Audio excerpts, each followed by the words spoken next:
Miriam. Thank you very much for accepting this interview. I thought maybe we could start. We could just introduce yourself a little bit. Yes, hello everybody. I am Miriam Lang. I am currently a professor at the area for environmental and sustainability studies at the Universidad Andina Simón Bolívar in Quito, Ecuador. And I'm very happy to have this possibility to interact with you. Thank you very much. It's great to have you here. So we thought we'll start with a bit of an introduction and ask you, how do you understand development alternatives? Well, I have been thinking about this, and I really wanted to stress that I do not really speak about development alternatives, because for me it's very important to make the difference between what I would call development alternatives, which happens within the development paradigm, and alternatives to development, which points out that it's really happening outside the development paradigm. So this was a discussion we had in the Permanent Working Group on Alternatives to Development since 2011. I forgot to mention this in my introduction, that I am working in this Latin American working group since it was founded, and I coordinated it until 2015. And there is also a global working group called Beyond Development, from spaces from where I draw a lot of what I am going to share with you. Thank you very much. Well, in that case, let's not speak about development alternatives, but alternatives to development, which is actually also a debate we are having in our, we've got a development alternatives group here in Sheffield, and it's a topic that came up various times. But the next question we'd then like to ask you is, in which context and where do development alternatives to development emerge in Latin America? Well, if you allow me, I would still try to get back to the first question, because okay, I just changed the title, but I didn't really answer, right? Yeah. So I would say situating a social and environmental process outside the development paradigm signifies that you reject the growth imperative. I think the development imperative is a sort of southern version of the growth imperative. Yeah, they are very linked with each other, but in the north, well, in both sides of the world, it is called growth imperative, but in the south, you have an additional push for development, which has, of course, lots of cultural implications, subjective implications, while the growth imperative would be framed more in the realm of the economic, really, right? So this is about decolonizing imaginaries, which is very important, and also the modes of living, which I understand as a combination of structural dimensions and subjective or cultural dimensions, so that we can get distance to the modern understandings of human nature relationships, which always have put nature as a resource, which is to be controlled, to be appropriated, and to be destroyed for the sake of profit in the end, yeah, in a modern capitalist society. So there is a lot about alternatives to development have to change the sets of values, or they have to draw on different already existing sets of values or languages of valuation, as Juan Martinez Alier puts it, and somehow be disobedient to the mandates of neoclassical economy, and seek paths of which also dismantle this ontological presuppositions of modernity, which are like the homo economicus, you know, so you have to not compete but cooperate. You have to not seek your own benefit but try to be reciprocal. And yeah, so that would be more or less the important features for me to alternatives to development. Thank you very much. So That was really helpful as a clarification and also sort of as a starting point. But maybe now moving on to the second question then is you do work in Latin America, and our workshop also particularly focuses on the region. So in which context and where do alternatives to development emerge in Latin America? We'd really appreciate your thoughts. Okay, I think the main focus that has been developed in the last years has stressed very much indigenous and rural areas, because Latin America fortunately still has a huge diversity of cultures, which are not evolving in the same way, but there are some shared values, including some peasant territories. I would call those territories which are not completely ruled by capitalist relations, although they coexist with them to some extent, but they have managed sometimes through geographical distance to maintain some resistance, to not be permeated completely by those relations. But there is also an important glance that is often missing to urban territories. As you know, all cities are in the end agglomerations of different generations of migrants. And we have lots of logics that are imported to these cities by migrant populations from the rural areas, which anyway, when they migrate because they have been expelled from their original territories because of mega projects or extractivism or whatever, or some sort of conflict, they see that their inclusion into the model that was promised to them is really on very precarious conditions and in a very subaltern manner, and they then feel the whole strength, the whole effect of racial exclusion, gender exclusion, class exclusion. So normally they maintain also some of their different articulation logics, or they reconstitute them after having seen this difficulty to really get into the promised modern developed society, because the city is also always seen as the place of success, you know, of modernization, sometimes even of civilization. But of course, this is not for everybody. So there is a very strong segregation in the cities, and in the, I would say, the popular areas of the cities, you can find very interesting aspects of alternatives to development in the popular economies, in the solidarian financial systems that people create, for example, in order to simply survive. Okay. And there is also an important cultural side to this, like what is called in Latin America, for example, the whole movement of Cultura Viva Comunitaria, which insists on other forms of expression and of sharing through fiestas, for example, through reviving dances and songs and creativity, which is also very important in this struggle for around what is common sense and what are our imaginaries and desires.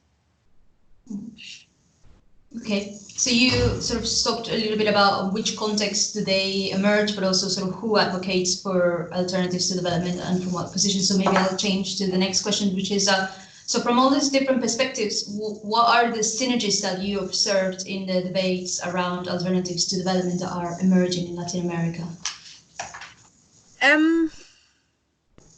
Well, I think there are important synergies between different strands of debates. There is the whole post-development debate, which is, of course, interesting on the theoretical level. And then you have the feminist strand of feminist economics and of ecofeminism, but there is also feminist political ecology emerging here. In general, I think the Latin American perspective on political ecology is rather close to the debate on alternatives to development, and also the decolonial strand. And there are some interesting approaches from a non-orthodox Marxist community.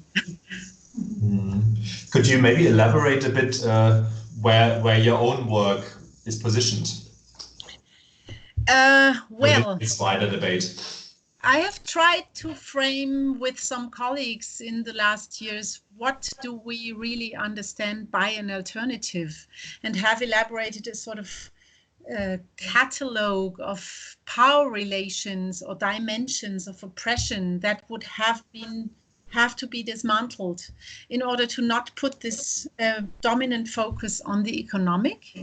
And this is a rather complex, I would say, lens of analysis, which I try to implement when I do research, like really look if some aspects of life are being decommodified, for example, how the nature relations are evolving, if patriarchy is being addressed in a transformative way, if interculturality is built in some way in a sort of really equal dialogue and not hierarchical. How is the relationship with technology? Is there really a change in the way to understand the function of technology for society and also of knowledge? Do people draw from their own basis of knowledge? So I would say, yeah, this is the way that we, and me and my colleagues, are now trying to move on, because we think that if you do not draw on this complex analysis framework, there are always things that are left out, which would be important. This doesn't mean that we ask of a process to address all these things in a simultaneous way, but that they are open, that they are sensible to them somehow. And when something emerges, it is addressed. Yes, yes, yes. So I'd call this systemic alternatives or multidimensional transformation, because only focusing on the social and the ecologic finally was not really satisfying, seeing how colonial relations, for example, are being reinforced lately. So yeah, you can't leave those out, for example, and class also. So you've already mentioned that there's different schools looking at alternatives to development, and can you elaborate a bit more on the discursive tensions that you observe between these distinct articulations of alternatives to development, and is there any ways these can be reconciled? I think the strongest tensions I sense in here in Latin America, is between the literature on the theory of buen vivir as this alternative paradigm that has emerged more or less 10 or more years ago, with strengths, and has been made visible by the constitutions of Bolivia and Ecuador mostly.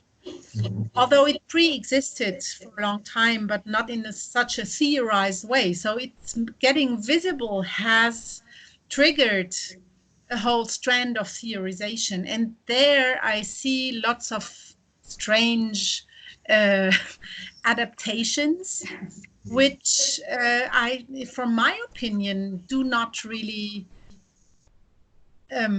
how would I say, are not really consistent with the principles of buen vivir, and they blur its alternative potential. For example, there is a whole strand of trying to categorize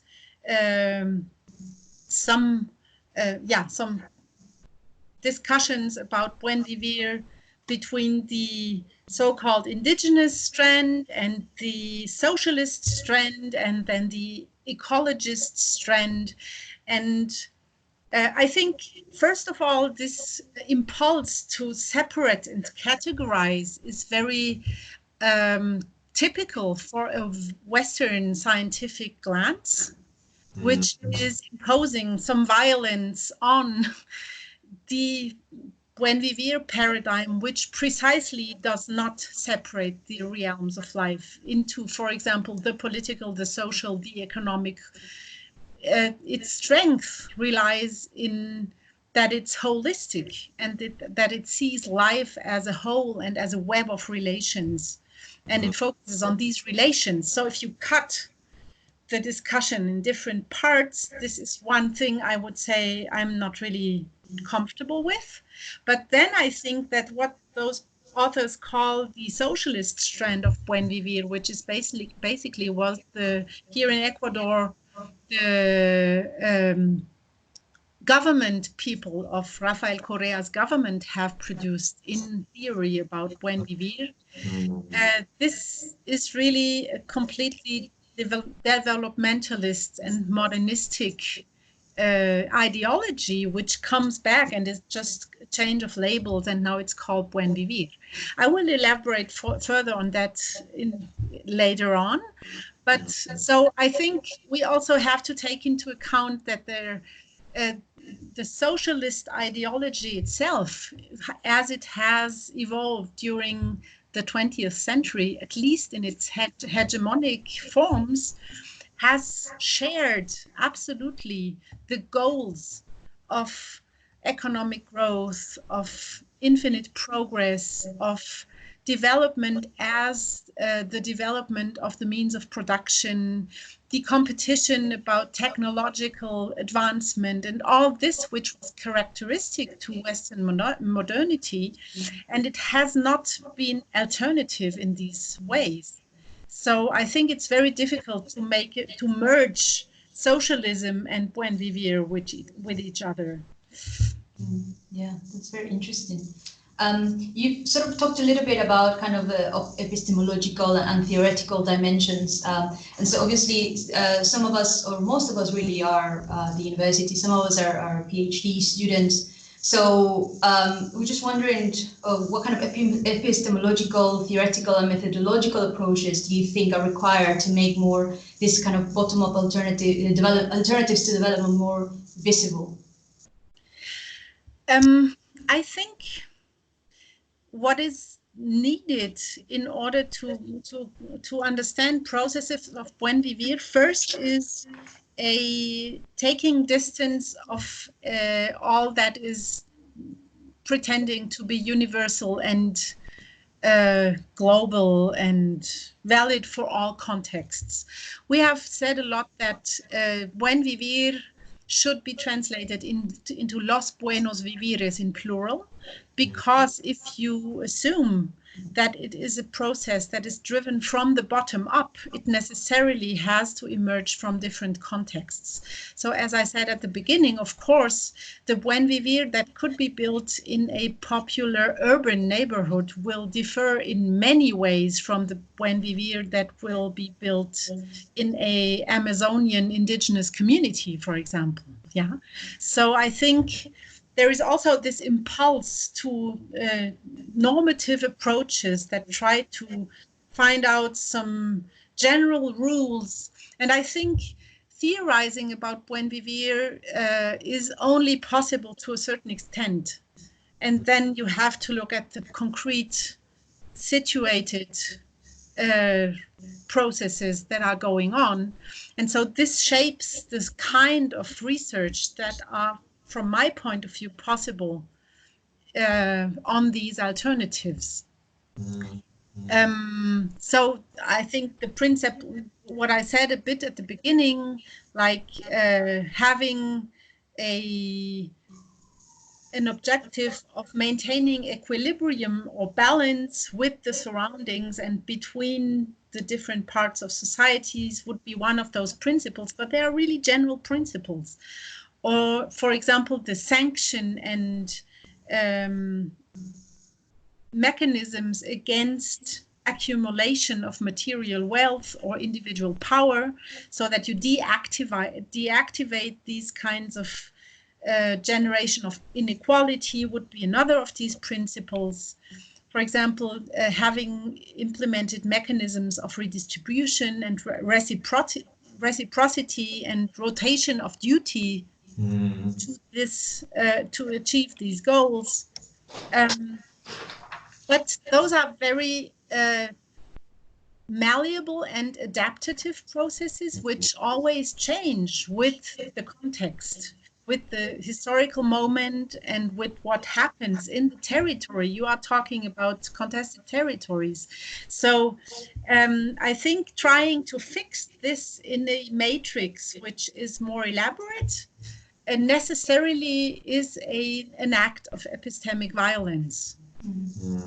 And so what I have done in the last years was like trying to read concrete processes and understand them in their context, and then try to extrapolate some of those principles, but see under which conditions transformation has worked. And this is what you can then learn from, and not so much cede to this impulse to separate and classify and theorize. May I just ask, as a follow-up on this, could you give an example of how you've done that in the previous year, like one concrete example? Yeah, in the last year, I have been working in the municipio of Cayambe here, 60 kilometers north of Quito. This is a county in which in 2014, for the first time in history, a indigenous mayor has won the elections, and he has been re-elected now last year. And one of the first actions the new municipio has taken was to declare itself plurinational and intercultural.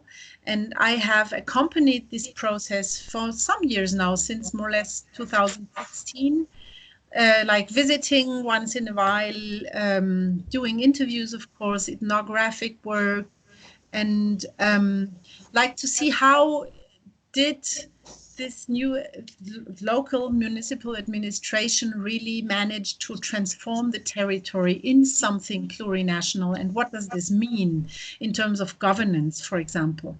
And it means, for example, that the municipio does not assume the authority totally on all the territories, but that there is a sort of co-governance with the indigenous organizations and with what they call the gobierno comunitario, the communitarian governments of each community. So they also cede authority very consciously. For example, in what regards territorial planning, in what regards water management, in what regards forest management or paramo management, and also the exercise of communitarian justice. I think it has been a really interesting process, which I have found out, I think, only could work because the indigenous organization already had gone through a very intense strengthening process in the years before, so that could be a valid counterpart from organized society to this local state actor.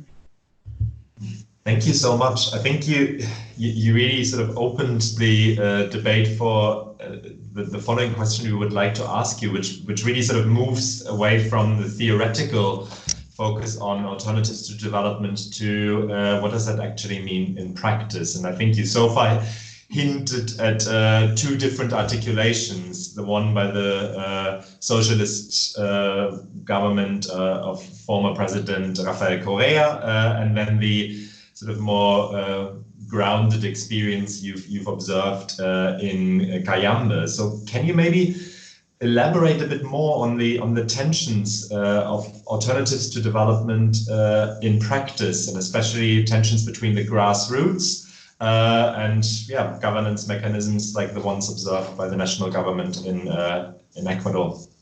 Mm-hmm. I think, well, my conclusion from the Correísta experience of implementation of Buen Vivir from the central state is that it has been a complete failure.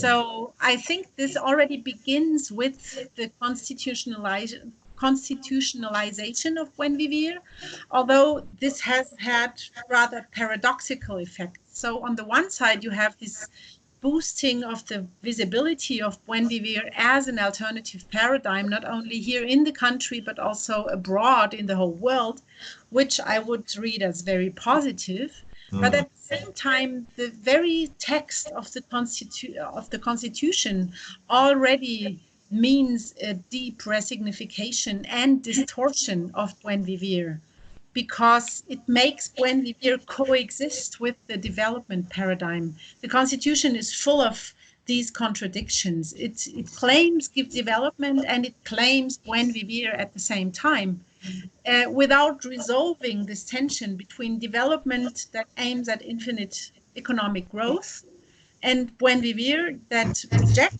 infinite economic growth, for example, and says, no, we don't need vivir mejor, we need vivir bien, yeah, and it's about equilibrium and we could say some sort of steady state, yeah.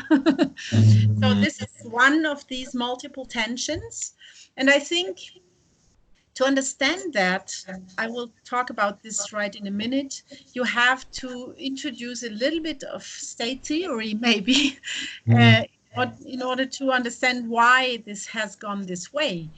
Anyway, I think that the very act of including, of pressing such a dynamic and open and oral paradigm as buen vivir, such a plural one, into a rigid format of a political constitution, which obviously has to obey to much of bureaucratic and institutional mandates of the modern state, has meant some sort of violating.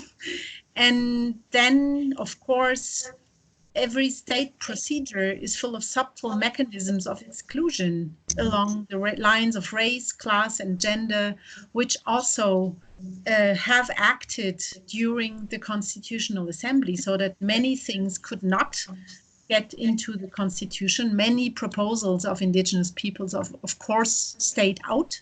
And for example, their main claim of having a plurinational society and state only could get into Article 1 with one word. It's a declaration, and then it's not elaborated further, you know.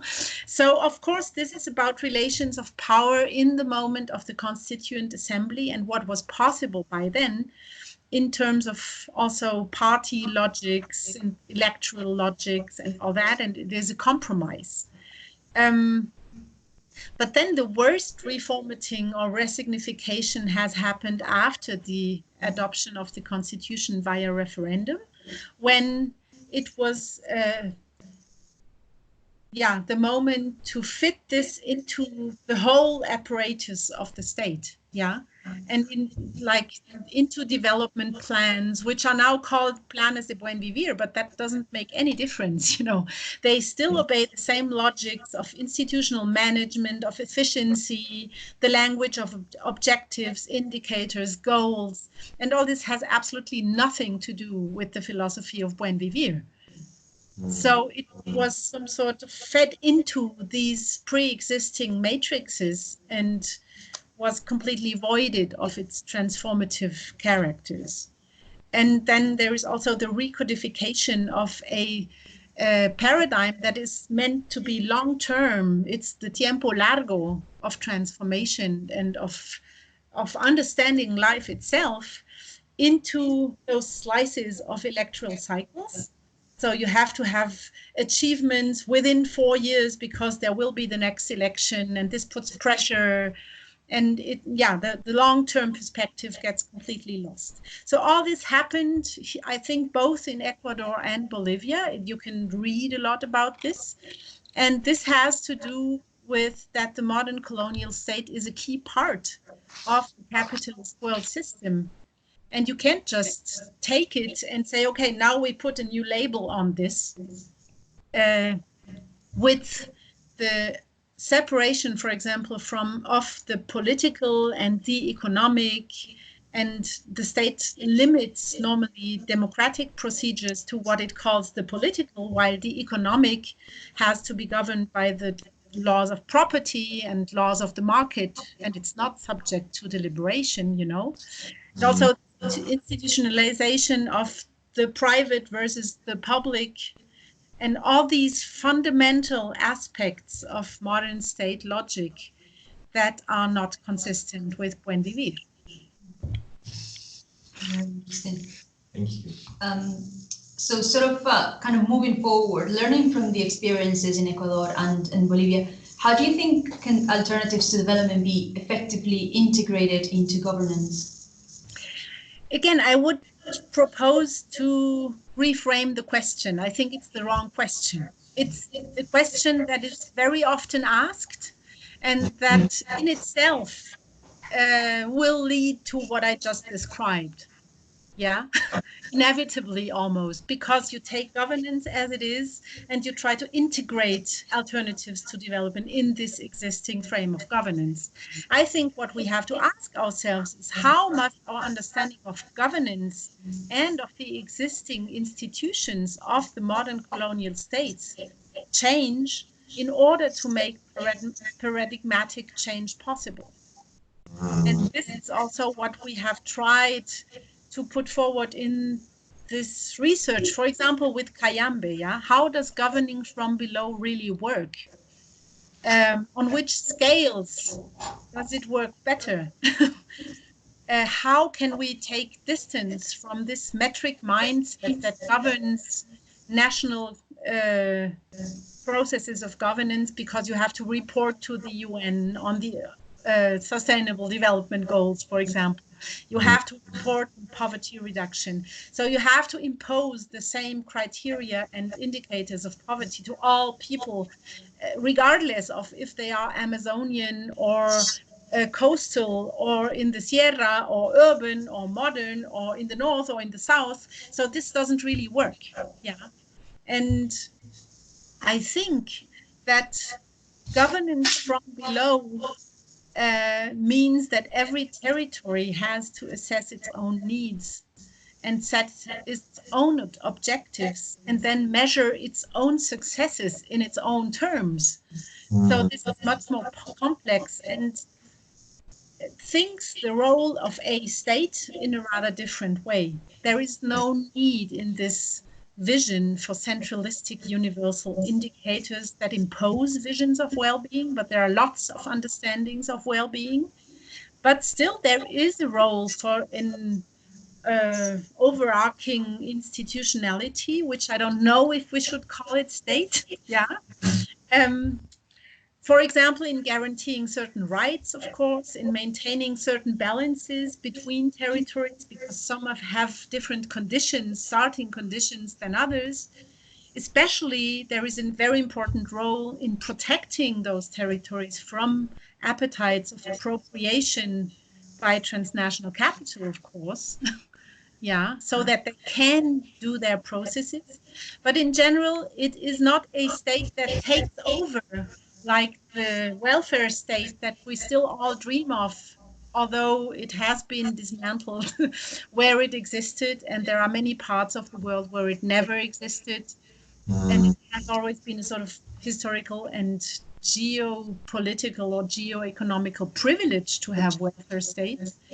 So it is a state that is more of an enabling entity, which tries to trigger grassroots processes or to leave them be and leaves them space to evolve in the sense of processes of self-determination and self-government, and maybe makes laws for this to restrain and regulate them. For example, here in Ecuador, there was this whole objective of fomenting, like fostering the economic, how do you say, solidarian economy, economía popular y solidaria. What the state did was put up a superintendency that was to control and restrict and put rules and not allow people to do what they wanted to do. So it shrunk in the end, yeah. They prohibited the emission of regional currencies, for example, because this had to go from the state.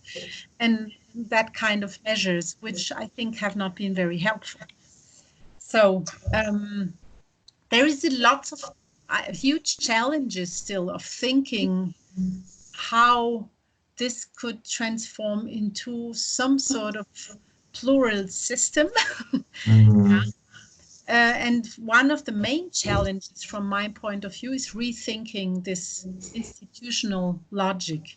And we have done a book about this, which is called Cómo transformar instituciones y cambio social en América Latina y Europa in 2015, which tries to reflect about this and also to show some examples of how we can also think institutions from below, for example, not only from the state, and how those institutions from below are also able to give some durability to transformations that have been conquered through social struggle, for example, in order to not always have movements that have wave up and then they just implode because people have no more energy to keep struggling. Yeah. That was really fascinating. Thank you very much. I think you gave a lot of insights on what is required for future practice on alternatives to development. And maybe sort of wrapping up with our last question, I think for this moment would be to reflect a bit more on implications for future research, again with the idea that a lot of us are actually academics or researchers in one way or the other. So what would you consider to be the key priorities for future research on alternatives to development? I would say that there is a sort of reflex that people who get closer to these processes very often have, and it's the question about how can this be scaled up, yeah? Because there is this insatisfaction with all those local processes, and you say, okay, but this is because they are being made invisible so much by the geopolitics of knowledge, for example, they seem very marginal. And I think that is the first important assertion for us researchers, that we just see that these active processes of invisibilization have to be rewinded, and we have to make those processes visible, yeah? Because there are much more than we think, yeah? But there are these mechanisms that Boaventura de Sousa calls the epistemic of blindness that impedes us to see all that is happening in the world. And it's not only Latin America. Yeah, that's for one. And so then about this impulse of asking about how it can be scaled up, I think this is a question which also is strongly associated with the need for efficiency narratives within capitalist logics that have been like implanted onto us, yeah? And it reconnects somehow with the fantasy that the national or the global are the most promising scales for effective transformation. Whereas if we have a closer look, there are certainly the most privileged scales for nice declarations, but effective transformation is happening in concrete material territories. Yeah. So there is this reflection about how do we combine our approach to scale in this.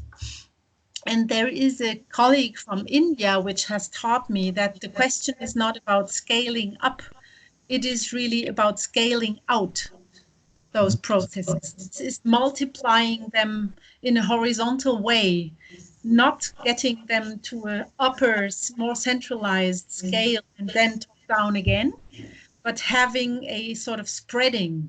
And that we have to do research, of course, about how, under which conditions this horizontal spreading can work. And then, of course, what are the coordination mechanisms or the coordination needs between these transformative territories? And this brings me back to what I said before about new institutionalities. Wow, thank you so much. I think from our side, these were all the questions we would like to ask you initially, and I'm sure our workshop participants will have quite a few more, but maybe before finishing, is there anything you would like to share, anything you would like to cover we haven't asked you on, or any questions you would like to pose on us to discuss for the remainder of the workshop, because we'll be continuing for another day after we'll be screening your work? No, I think I'm pretty happy with what has been said. I just wish you that you can get really deep into the stuff that you're proposing yourselves. And I hope that all the participants will go out there with the idea of alternatives to development, and not alternative developments, which can be those rural or human development or sustainable development. You know, you would be saving all these, which I think are just labels which are trying to please everybody without calling for a deep transformation. Thank you so much. I'm going to stop this recording right now, and we will be seeing you on Wednesday for the question and answer session. Very